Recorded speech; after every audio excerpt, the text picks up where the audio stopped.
இந்திய கம்யூனிஸ்ட் கட்சியின் மூத்த தலைவர் ஏ.பி. பரதன் சனிக்கிழமை இரவு மரணமடைந்தார். அவருக்கு கடந்த மாதம் 7ஆம் தேதி திடீரென பக்கவாதம் ஏற்பட்டு டெல்லியில் உள்ள மருத்துவமனையில் அனுமதிக்கப்பட்டார். சனிக்கிழமை இரவு பரதன் சிகிச்சை பலனின்றி மரணமடைந்தார். ஏ.பி. பரதனுக்கு வயது 92.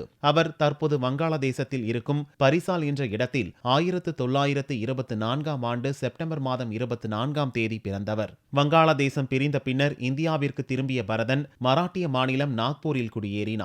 பின்னர் தொழிற்சங்க தலைவர் ஆனார். இவர் கட்சியின் பொதுச் செயலாளராக 1996ஆம் ஆண்டு முதல் 2012ஆம் ஆண்டு வரை பணியாற்றினார். பரதன் இந்திய கம்யூனிஸ்ட் கட்சியில் பல்வேறு பொறுப்புகளில் பணியாற்றினார். ஏ.பி. பரதன் மரணமடைந்த தகவல் தெரிந்ததும் பல அரசியல் கட்சிகளைச் சேர்ந்த தலைவர்கள் திரண்டு வந்து அவரது உடலுக்கு அஞ்சலி செலுத்தினார்கள்.